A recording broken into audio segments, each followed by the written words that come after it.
Yes, welcome to the Vanguard Show. Today we have a Vanguard Show Special with William Cordova, a contemporary cultural practitioner, revolutionary activist, and artist rather. And also we have Byron Booth, international Black Panther Party member in Cuba and Algiers.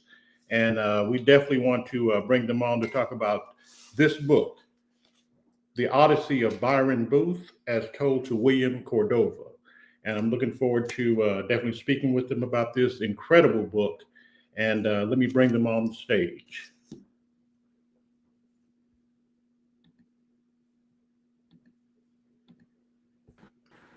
Comrades, can you hear me? Hello, yes. Okay, how about you, Brother Byron? Yeah, I can hear you. Okay, all right. Well, first of all, I want to thank both of you for coming on my show today. Definitely look forward to the interview. And I want to give a special acknowledgement to John Bunchy Creer rather, for connecting me and William down in Miami, as well as Brother Billy X. Jennings and our mutual friend, Brother Carlton, Miami Central alumni, and certainly he, like William, is a fellow Miamian. So again, I want to thank both of you for coming. Both of you are new to my platform, so I want to kind of see if you guys could give me a brief summary of who you are, what you're known for, and how the book collaboration came about. Okay, And I'll Byron. start. Can you hear me? I can hear. Okay, Byron, can you hear? Okay, I can hear you. There's a lapse of time there. Okay, all right. Might be a Wi-Fi issue, but yeah, basically, if you could just kind of give my audience just a brief summary of who you are for both of you, and how you got involved in this book. Can you hear, Byron? Byron, can you hear? Can you hear?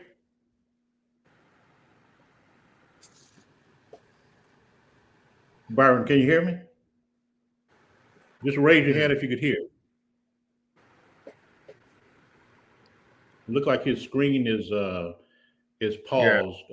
But just Right. give a brief summary as we bring, maybe brother could come back out and come back in. Yeah, just give a brief summary of who you are, what you're known for, and how the collaboration came about for the book.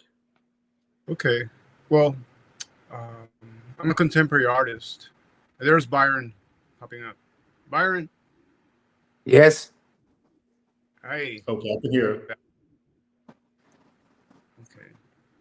Hey, Byron, you want to go first? Okay, no problem. The question is, what am I known for?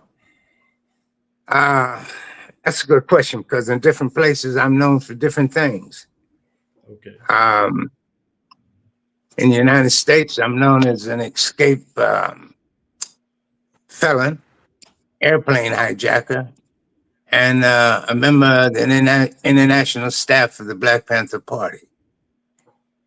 Um, in Nigeria, where I spent many years, I was known mainly as a businessman, as a senior police officer, and briefly a member of the military intelligence section. Um, Outside of that, I was known as, in Algeria, I was known as a freedom fighter and a member of the Black Panther Party.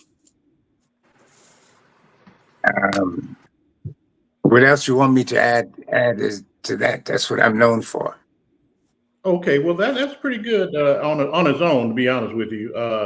And then William, same question to you. Just tell the people a little bit about you, and both of you, after William talks, just kind of let everybody know how you guys came together for this book collaboration. Sure. I'm a contemporary artist and mostly known for that and exhibiting in the U.S. and internationally. Um, but I also work doing graphic design for activist purposes. And I've been researching and studying the Young Lords Party, the Black Panther Party, American Indian Movement, since 2005.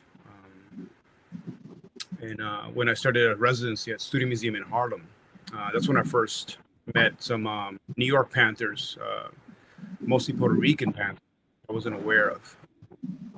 And that's when I first became aware of Byron's story at the Schomburg Center for Research. One of the Black Panther newspapers, some of the articles from '69. But I wasn't aware of Byron being with us still up until 2017. Mind you, the internet was very different in 2004, 2005. So there wasn't a lot of resources yet for me to find out that Byron was living in LA at the time. Yeah. Okay. All right. Good. And first of all, when did both of you? How did you get aware of William Cordova? Did William reach out to you and want to know your story to eventually collaborate on this book? Yes, he did. I think 2017, he telephoned me, said he would like to meet with me, talk with me. So we met a year after that. At first, I was a bit flattered that an artist would want to talk to me about my past, about my life. I didn't consider it as a big thing, but after we got to talking and I got to looking into some of his work and what he was doing, I was kind of blown away that an artist of such repute would even come to me with this. I mean, William is well known and he does fantastic work. And I was just so surprised that he would come to me and want to write a book about me. So I agreed. And everything went from there. And I think since then we've become pretty good friends. Would you say otherwise, William? No, absolutely. Yeah. Okay. I remember meeting Byron in late 2017 through the article by Michael Krikorian online about Byron, about him meeting Byron and getting to know his story, his life story. And then he published it. And that's when I realized that Byron was living in LA. And I contacted the journalist, Michael. He put me in touch with Byron. We spoke and immediately flew to LA in the following year, January of 2018. And we met in LA.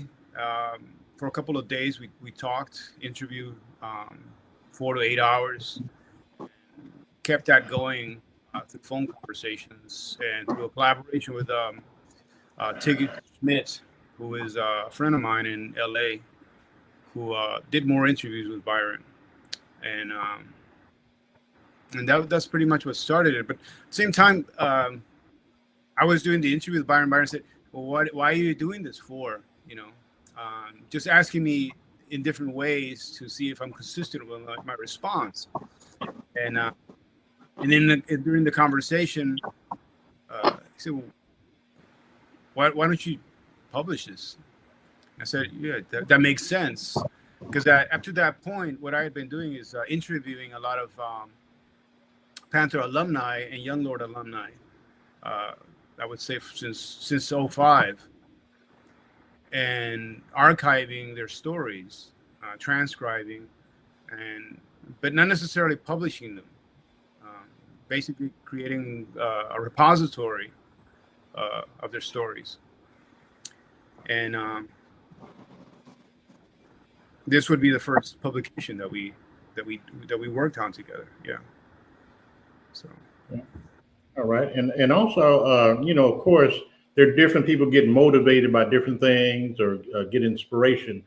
In terms of both of your journeys, what was the motivating factor toward the activism, toward revolution, toward revolutionary art.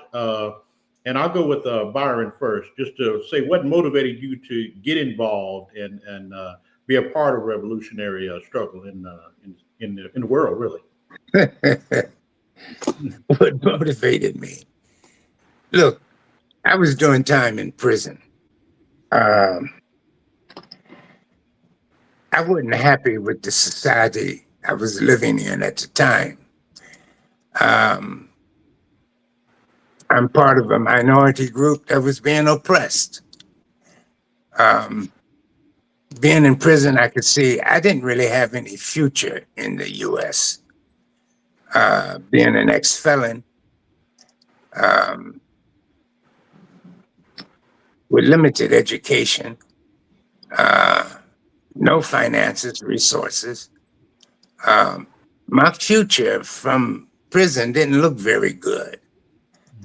Um, in addition to that, I wasn't very interested in having a future within the United States.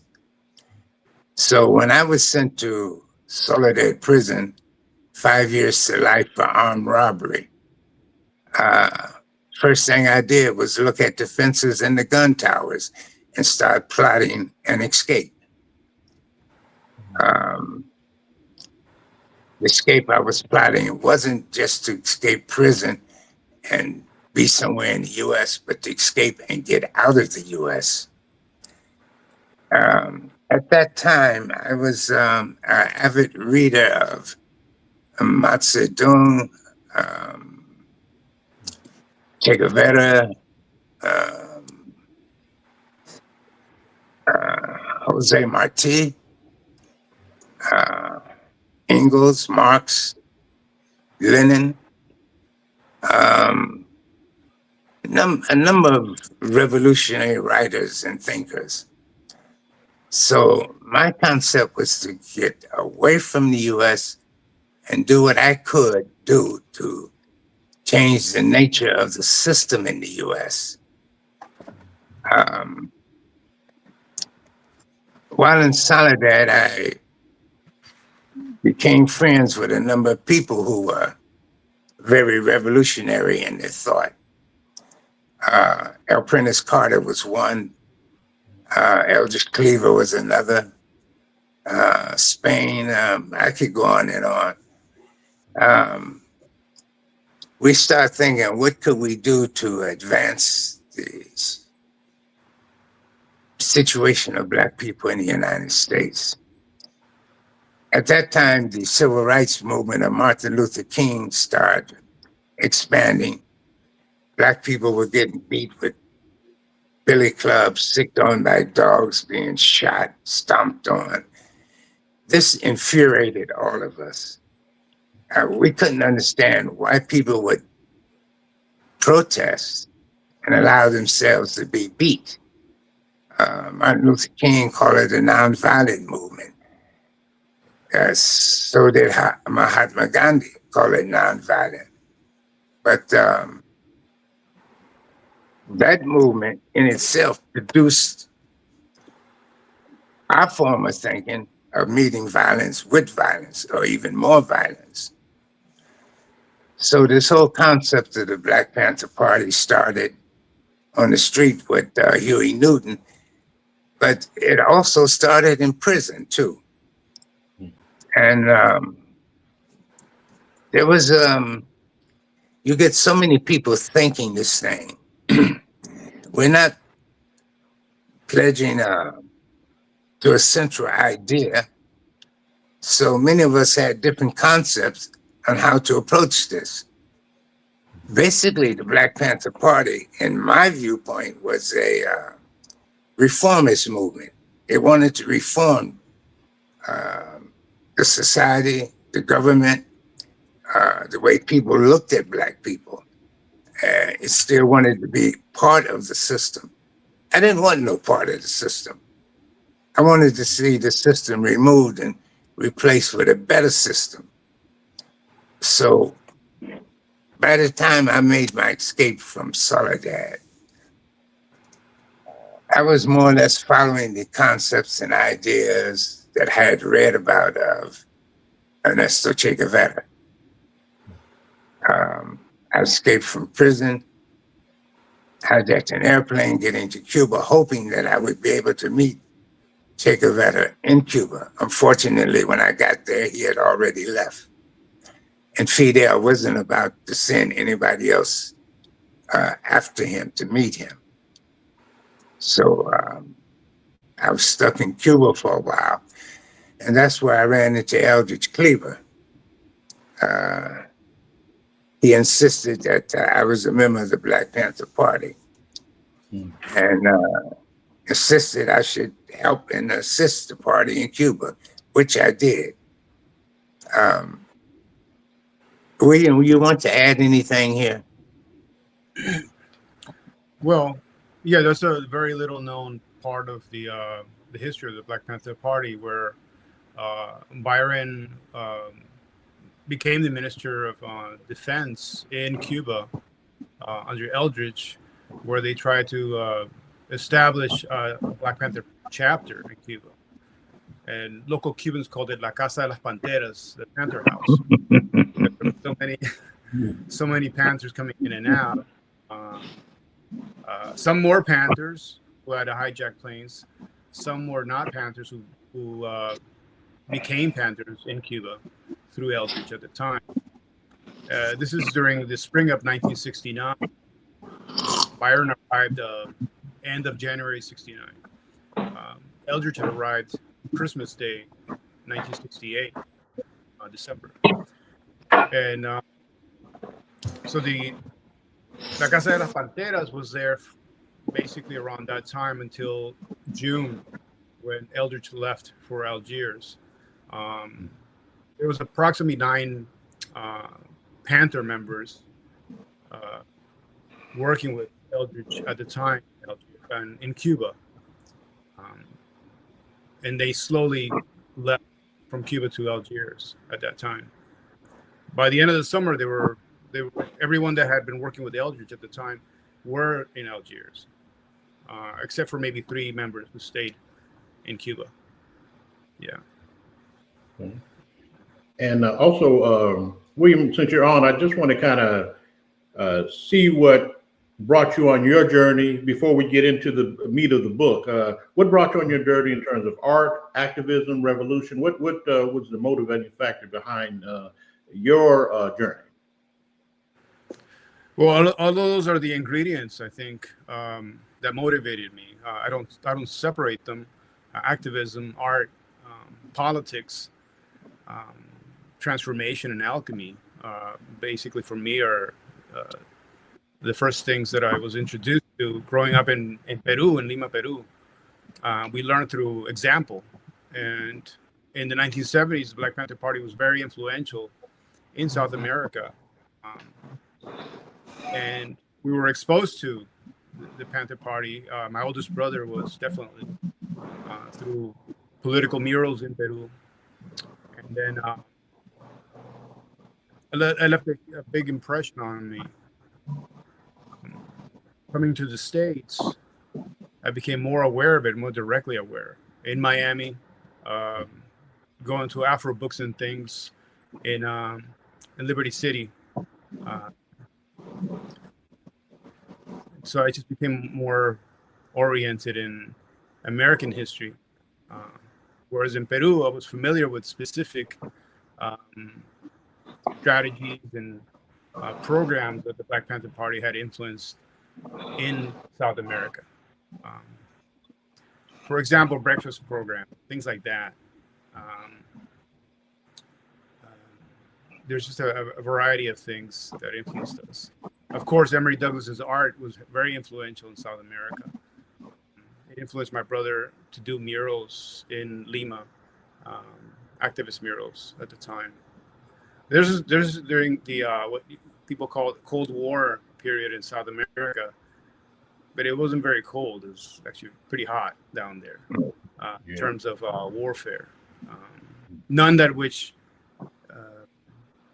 is properly represented, I think, when we speak of Cold War in terms of history in the U.S. and we only see films like Rambo, things like that, which is, just fantasy. Anyway, that was my introduction. Reading early Mao, Ernesto Che Guevara, the same, Fanon. This is autobiography of Malcolm X. This is, of course, in the U.S. Yeah, so that would be my introduction. My introduction, I would say, I had many origins, as KRS would say about hip hop, had many origins. Okay, right on. Right on.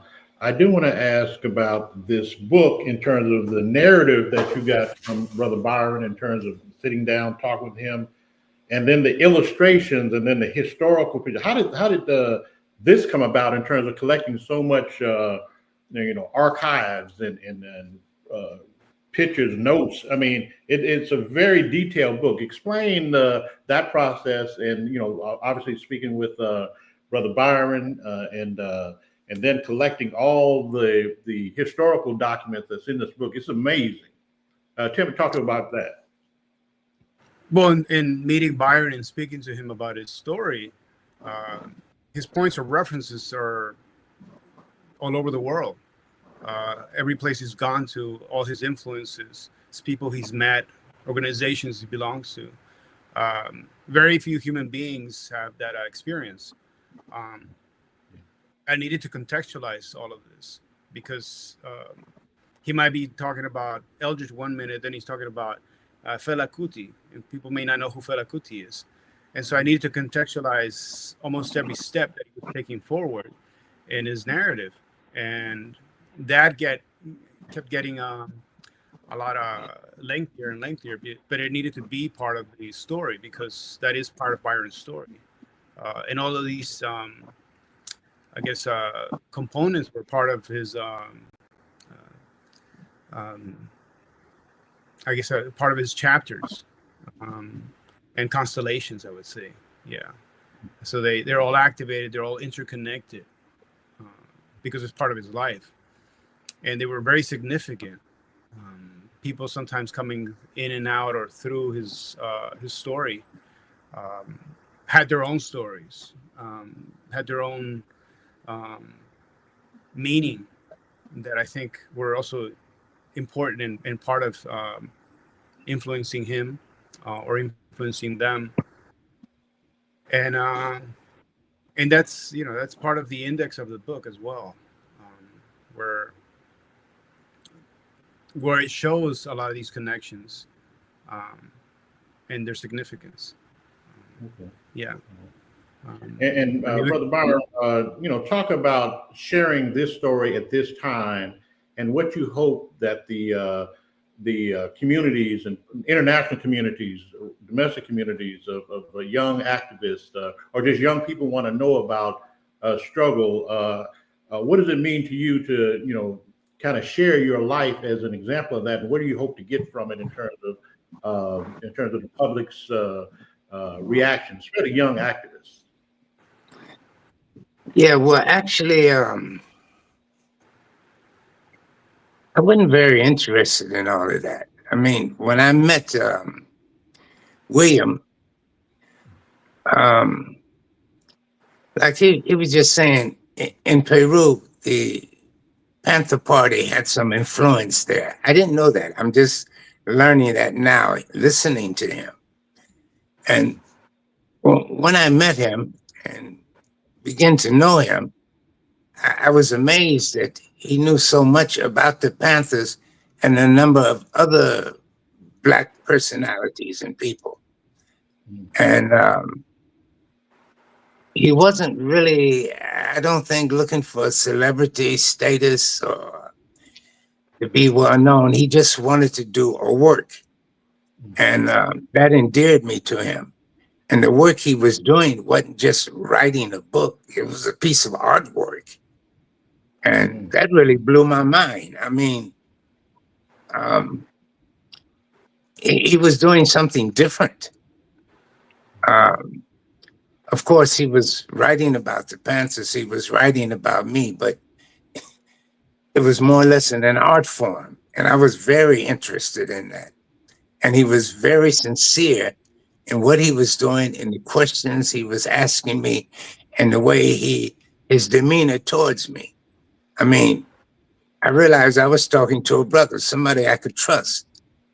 And there were very few people I've met in life that I could just really trust. You can trust them to an extent, and that's it. Beyond that, people cannot be trusted. But I found I could trust William. I wasn't worried about how he would write or what he would do. I was talking to a brother. So in terms of what I hope to do with the story or with my life, I wasn't very interested in that. I mean, I had sacrificed a whole lot just to get where I was. In prison, I had been arrested with a woman. She was my girlfriend. I was very much in love with her. She came to visit me in Soledad prison while I was there. And I told her we were through, we were finished. Don't ever come to visit me again. I didn't want to see her. That's because I was planning an escape, and I knew that I wouldn't be able to see her after I escaped. So I gave that up. Then escaping, hijacking an airplane, I knew from then on my life would be in danger from enemies. That I might not ever be able to raise a family, have children, that I might be killed at any time. So I was willing for that. In fact, I had kind of romanticized the whole thing, reading Che Guevara. I mean, that really romanticized me. I was ready to die for the revolution, thinking my sacrifice would be of a big help to people. Of course, later I outgrew that. But the fact is, in the beginning, I had felt I was giving up everything in my life just to pursue the path I was on. Then by the time I met William and we started talking, I was no longer interested in those things. I was no longer a romantic about it. I got very practical. And at my age, I figured, well, it's time for me to relax and just start living, because I haven't been living. Right. I haven't been seeing things from a man who's taking it easy. I had to stop looking over my shoulder. At the time, I was living on the streets. I didn't have a place to stay, but I was comfortable where I was. When William asked to do this and I seen the direction he was heading, I didn't mind to go along with it because of him. I wanted to see him do it and get something done. It wasn't for myself. I mean, there were other people that asked me to do this. And recently, just this month, someone asked me to do something like this with them. I told them I was not interested. I wasn't interested in doing it. I wasn't interested in the money. I wasn't interested in I wasn't interested in being famous for anything. I just want to live and take it easy and see the rest of the few years of my life real cool. You know, I just hope William all the success possible. Absolutely. Now, before we talk about Cuba or the international section, because I thought that was one of the most pivotal eras in terms of potential for revolutionary support and global revolution.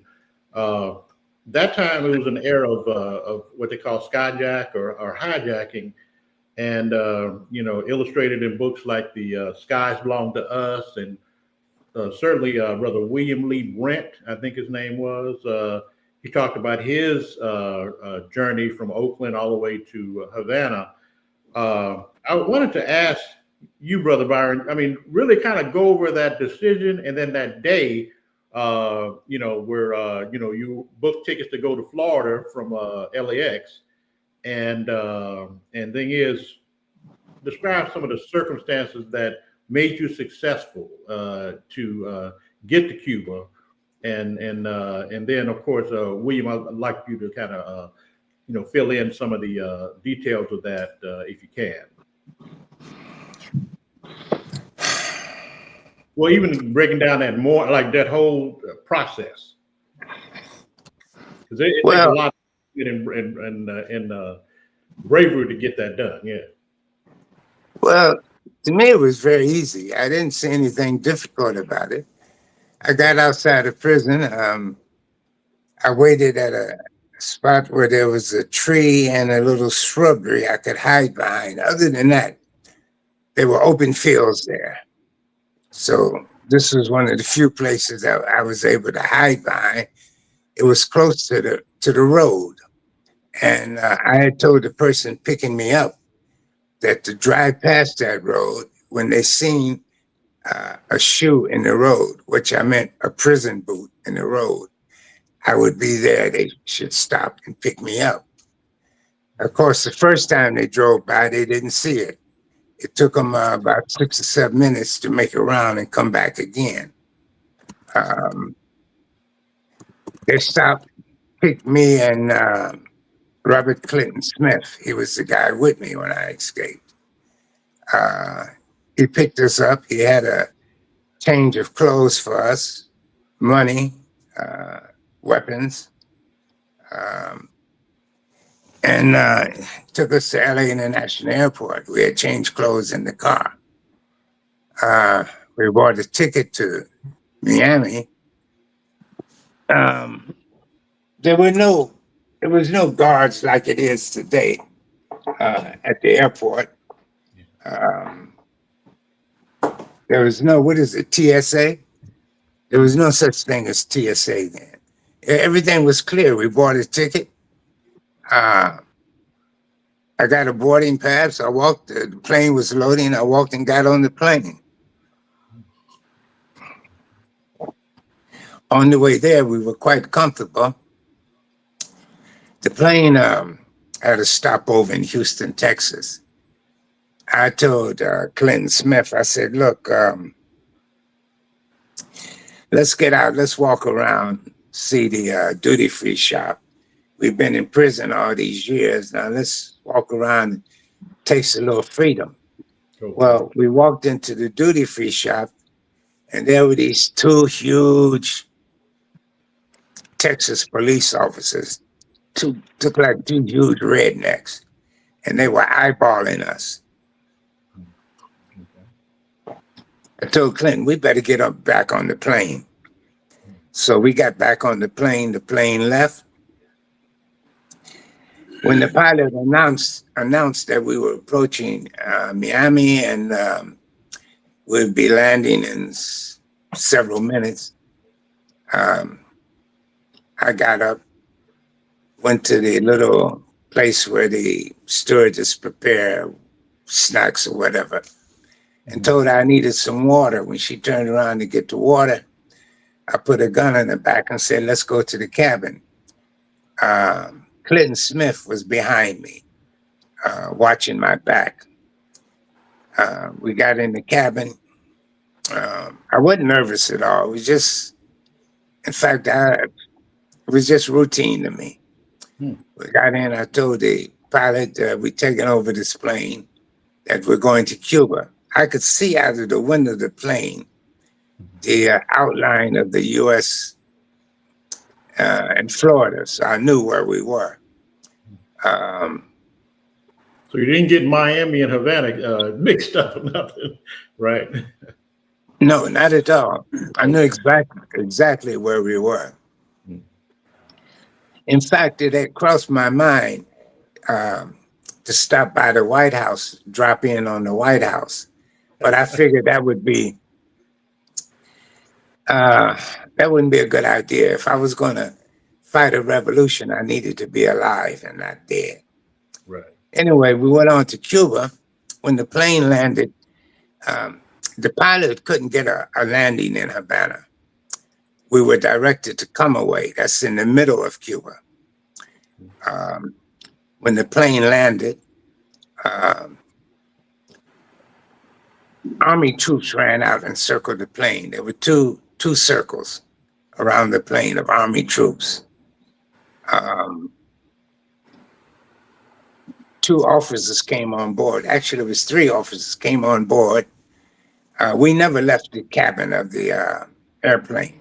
They came into the cabin, asked us to surrender our weapons and to follow them. As we were leaving the plane from the captain's office into the body of the plane, all the passengers stood up, started clapping and cheering us, which I found surprising. You know, I mean, they were so happy and they're clapping and cheering. Some of them were jumping up and down. As we descended the plane, I looked over across the airport. There were huge crowds of people all over. Some even crowded all on top of the building of the airport. They were shouting and clapping, and like we were some great heroes. I mean, all I did was hijack a plane to get out the U.S. Okay. I thought we would be treated quite well. They took us into the airport, questioned us for a while, then took us somewhere else, which was much quieter. Started questioning us. They brought a truck, put us in a truck. We couldn't see outside of the truck. They took us somewhere, drove for about 25, 30 minutes, took us to a prison and locked us in a prison and interrogated us for about 3 weeks, every single day for about 8 hours. You can imagine I was really pissed off. I mean, they were treating us like we had came there to harm them. I kept asking why we were being treated this way. I couldn't get an answer. But finally, after a couple of weeks, one of the officers told me that they didn't know who we were. We could be anybody coming in saying that we were hijackers and actually be agents working for the U.S. government as a way to infiltrate Cuba. Finally, they got convinced that we were not that we were truly hijackers. How they got convinced, I don't know, but I think they'd done their research in the U.S. They were trying to figure out where to place us. I was placed in a farm area where they inseminated cattle. It's called the Artificial Insemination Center. Clinton Smith was taken to a plantation where they cut sugar cane. And I didn't like where I was at, and I'm sure Clinton didn't like it either, where he was at. But this is what the Cuban government asks of us to do. After being there a couple of weeks at this artificial insemination place, I got fed up because I got sick. Mosquitoes got me sick. I was being bitten hundreds of times at night, sleeping there. I had a kidney infection. I was in the hospital for a couple of weeks. After I got out of the hospital, I just left. I just walked out one evening and started walking towards Santiago de Cuba, which is at the southern tip of Cuba, just before you get to Guantanamo.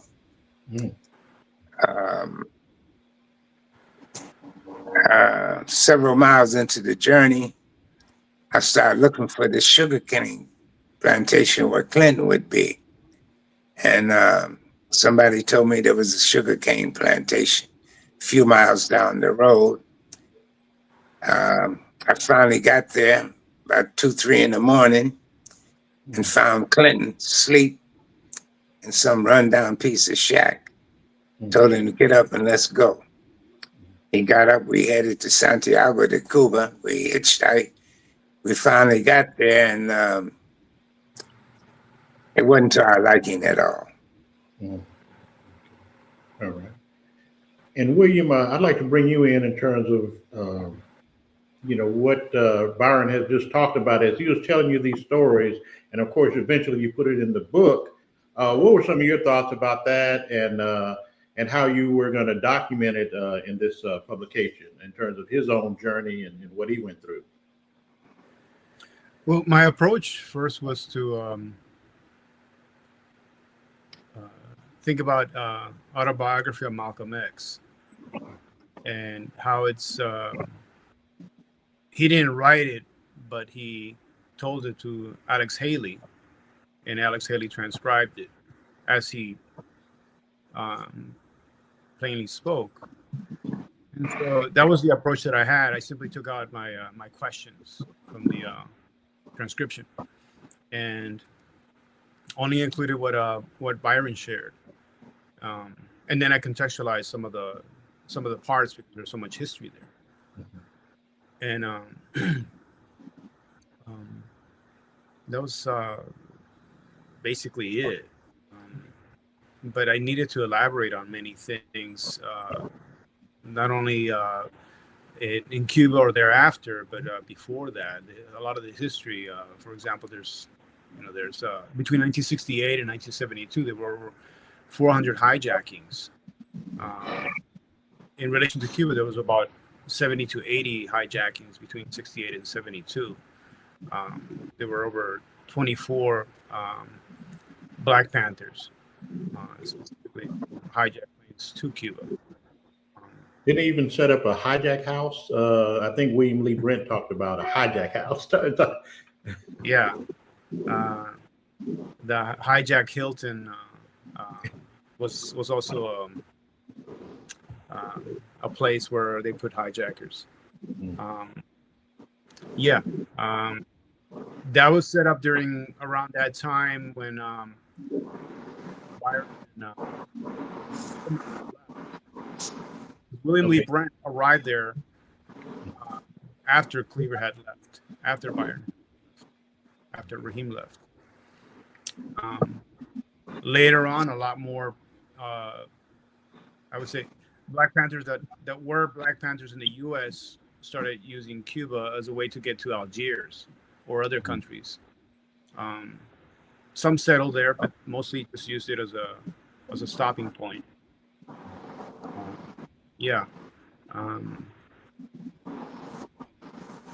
What was the other part of the question? Oh, the other part of the question was, as you were documenting Byron's experience, I mean, it had to seem like a movie. I feel like it's just that because extraordinary circumstances.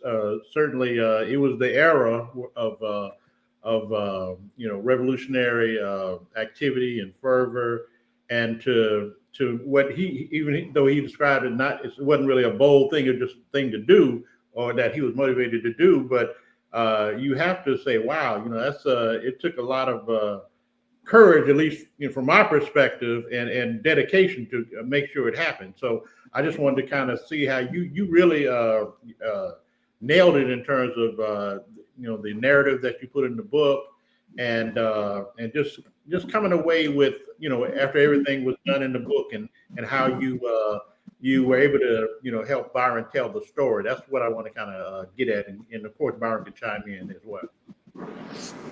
Well, I want to add one thing that one thing that is not really in the know is that Byron is a writer, and he was writing reports while in Cuba and Algiers to the Central Committee in the West Coast, the Black Panther Party Central Committee. And these were, I'm not sure if they were weekly or monthly, but they were lengthy reports that he would write and then transcribe or read onto an audio reel-to-reel tape. And these were sent to the U.S. And these are reports about day-to-day events, weekly events, with a lot of detail. And these were, I don't know many of them, but I had access to them.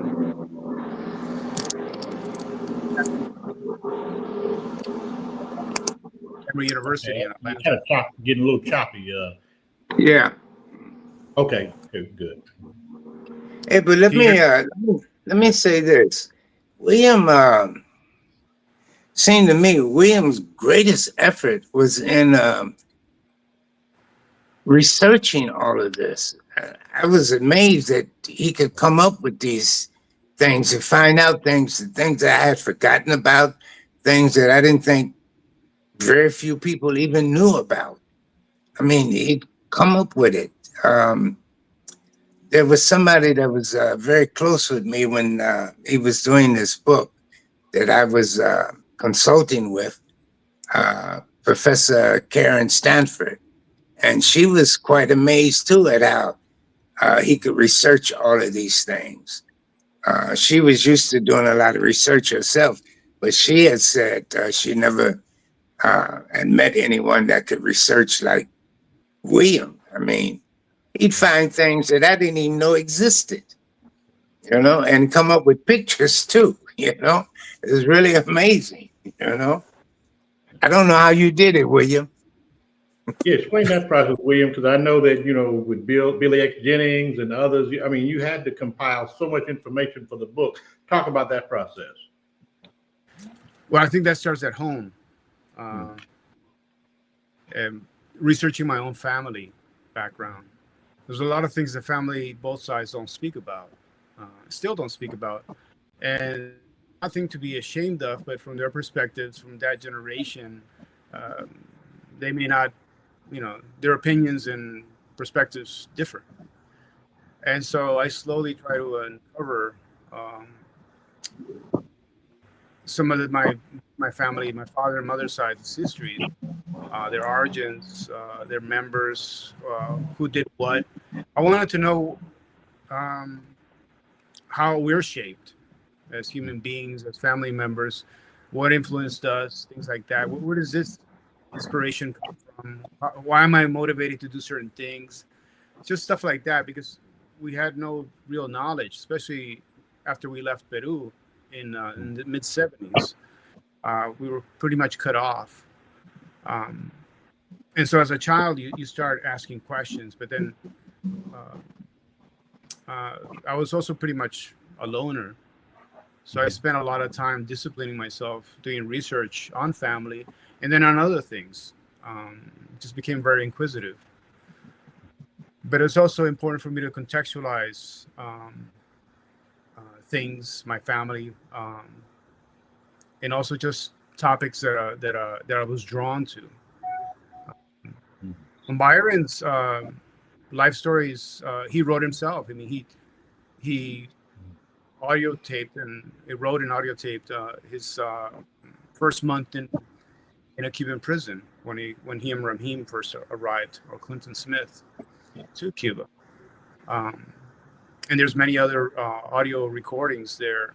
So it's there's a lot of evidence there of what he thought, how he felt during those years, which is very rare because I haven't seen anybody else record in such detail their experiences, not only in Algiers but specifically Cuba, because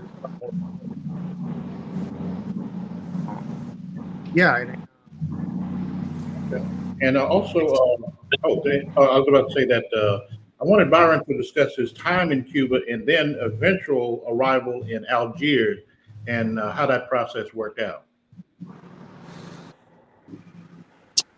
Yeah, it was. I still think about that sometimes.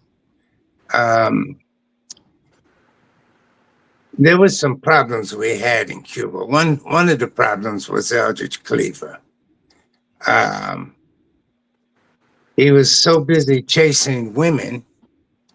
I think he chased a few of the wrong women in Cuba, and it brought about some bad feelings. To the person that was sort of a liaison between us and the security apparatus in Cuba, a young man named Jesus Jimenez. He was G2. We had a meeting one night. I think there were 7 of us present. One of the persons present was not an actual member of the Black Panther Party, We wanted him to be a member, but we were very reluctant because his behavior was a bit uncontrollable. Anyway, during this meeting with Jesus, um, he said something, and he ended up telling Jesus, "Well, fuck you, Jesus." And Jesus got very annoyed at that. I mean, he was an officer in the army, and he wasn't used to taking insults. He stood up. Um, when he came in, he had taken his gun out and placed it under the sofa he was sitting on. After this guy said this, he got up, got his gun, put it in his waist. He stood there for a minute, and there was a piece of lettuce work, shells where you put knickknacks on. He turned around and punched it. Unfortunately, even though it was painted and it looked like it was made out of wood, it was made out of iron, and it didn't give. And when he punched it, there was a loud bam, and he broke the bones in his wrists and in his arms. And he didn't he didn't let out a scream or yell anything. He just gritted his teeth, turned around, and walked out of the apartment. And took the elevator, went down, and left. I imagine when he got in his car, he let out one hell of a yell. Anyway, that put us in a real bad situation with G2 in Cuba. Eventually, they wanted us out of Cuba. They wanted us gone from Cuba. So it was arranged for us to go to Syria. How all of this came about is still a bit of a mystery. But the plane that took us from Cuba, we all had Cuban passports, by the way. The plane that took us from Cuba to go to Syria had a stopover in Algiers. That was the last plane to land at that airport, and the airport was closed after that. So we had to stay in Algiers for the next plane. But in the meantime, while we were there, the Korean ambassador to Algeria and some of his aides came to the airport to meet us and asked us to stay in Algiers, that they would give us diplomatic support and financial support, which was not only amazing, but quite timely, because that's exactly what we needed. So we were able to stay in Algiers. We got, Eldridge got an apartment at the edge of town. Myself and the rest of us got an apartment in an area called Belcourt, which was an area of Algeria when the French had colonized Algeria. There were only two places in Algiers that the indigenous people were allowed to live. The rest of it was for the French. Well, the two places that they were allowed to live, one was called the Casbah and the other was called Belcourt. And we were living in the Belcourt, which was all right. I didn't mind it. It gave us a chance to get a bit close to the people there, and the living wasn't bad. But Algiers was quite different from Cuba, real different. Cuba was very open, very relaxed. Algiers was very Islamic, very Islamic. Okay. In fact, conservatives were sometimes killing radicals. They would find him with their head cut off. A woman alone on the streets at night after 10 o'clock would certainly be killed. Wow. A young lady coming home telling her parents that she was pregnant and she wasn't married, in all probability would be taken into the desert and buried. So the society was quite different in Algiers than it was in Cuba. But we found in Algiers all the struggling movements in Africa against the colonialists. They had offices there. Angola, Zimbabwe, South Africa, Mozambique, etc., etc. All of those movements had offices in Algiers, and it ended up that the work of the party in Algiers was actually being liaisons between these different movements, carrying messages and relaying messages, appointments, etc. So we were pretty busy doing. Actually, I should say, I was pretty busy doing that. Okay. All right. And Brother William, I'd like to bring you in terms of the international presence of the International Black Panther Party and how it's being looked at now closely, because usually we just get stories about the Chicago, LA, New York and other places in terms of domestic, but the international is being looked at. What do you think about that? And what do you think people can learn from especially the great potential of the international section of the Black Panther Party? Well, so there's a lot of strengths and weaknesses in the situations that Byron and other activists, revolutionaries were in at the time of when he arrived in Cuba and in Algiers, because we're also talking about during the infancy stage after the Cuban Revolution. Mm-hmm. That's not even 10 years. And the same for the Algerian independence, which was in 1962. So a lot of times when you have governments or nations forming, you're gonna have a lot of situations where there's this extremism still, or policies that are still being generated and created. That makes it a lot more unstable for people who are not of that society.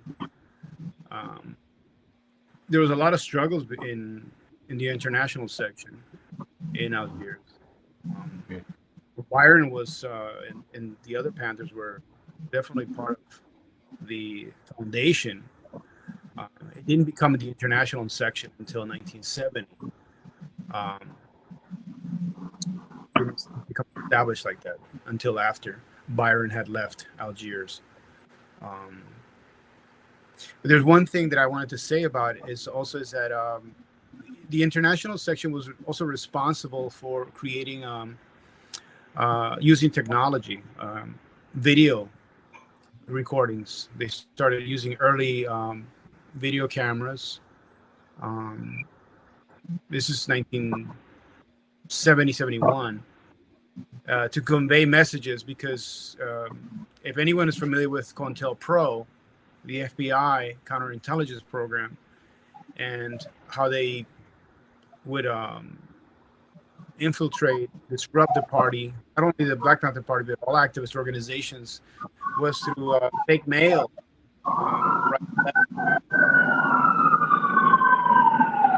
Let me pause there for a second.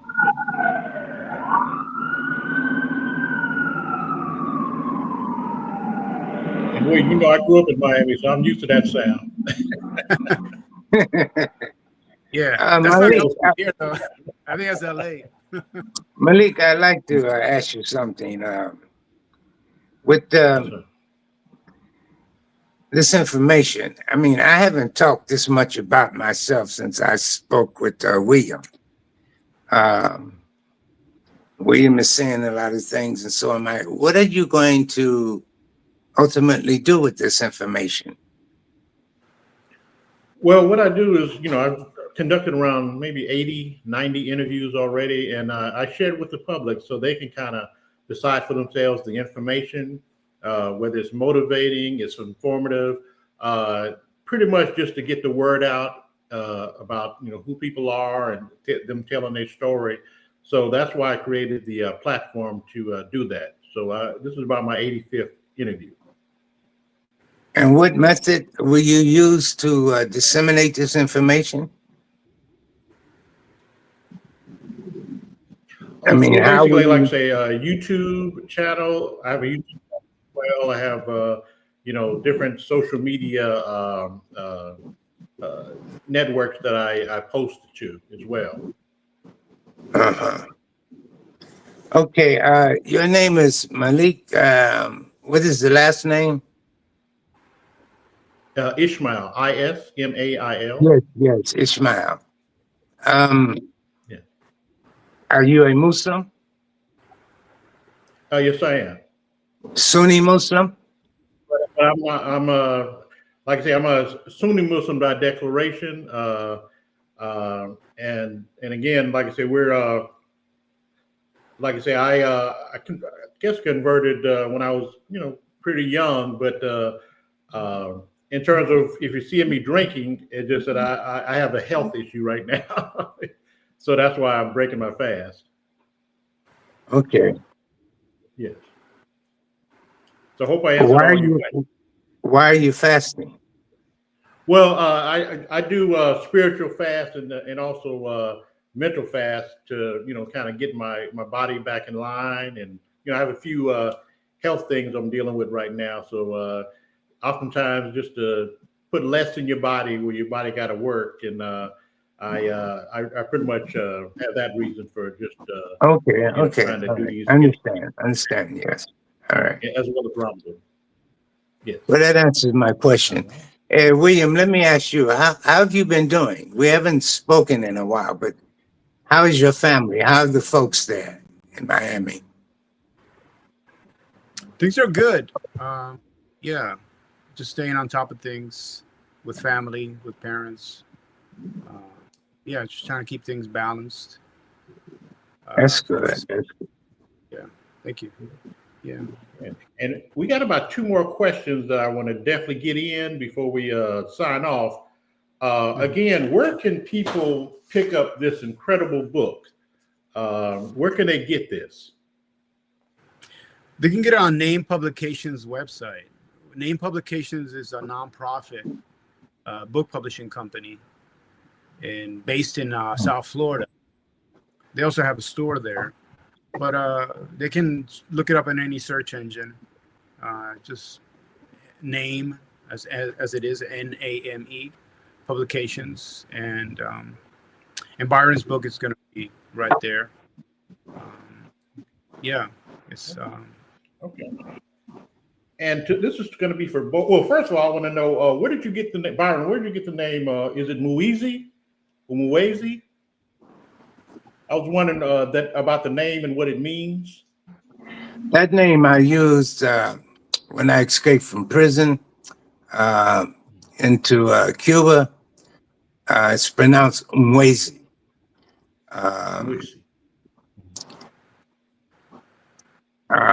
Actually, in a West African language, in the Igbo language, Umwezi is son of a chief or son of a king. But I use it, it has another meaning, Umwezi. Hey, I can't even remember what the other meaning was that I used it for. Oh, okay. I didn't really use it too long. I changed to a nom de guerre, which I used was Hijo de la Luna, which is son of the moon. I used for a nom de guerre. William, you're laughing. Okay. All right. because your accent is dead on.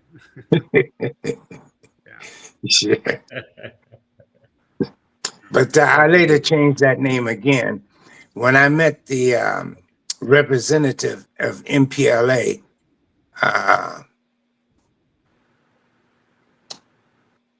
Jorge, I think his name was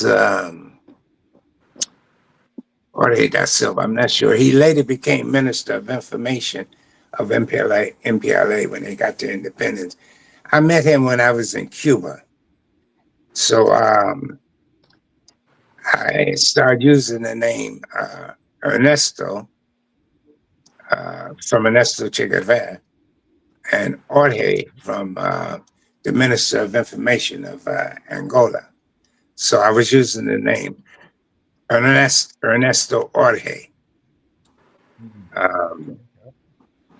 Yeah, that man from MPLA was very influential upon me because when I met him, I told him my purpose, my secondary purpose of coming to Cuba, if I couldn't get with Che Guevara, my purpose was to continue my journey onto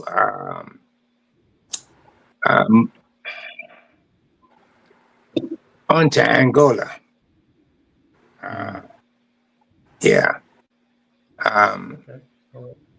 My plane, I didn't have a plane ticket. He gave me a ticket from Cuba that would take me through to Tanzania, to Arusha. From there, I would have to find a flight from Arusha to Angola.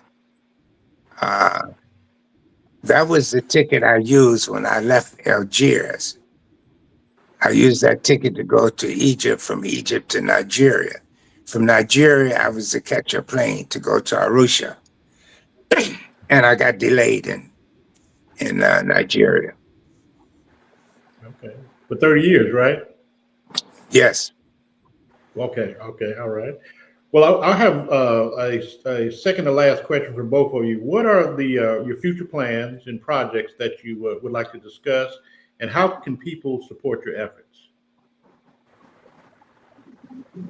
William, you want to go first? Sure. Well, we're still trying to do some more book presentations with Byron, hopefully in the West Coast, East Coast too. And I started working and researching the Young Lords of the Black Panther Party while I was a student museum in 2005, and I never stopped. So this publication was a long process of almost 20 years, but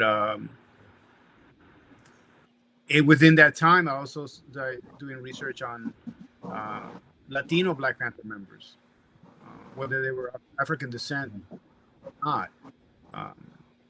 And so I'm working on a publication and a video documentary as well. How can people support? Read Byron's book. It's a story of struggle, liberation, transformation. Unnamed publication. Yeah. Okay. All right. Yeah. And in terms of you, Byron, what do you have? Oh, go ahead. Say that again, please.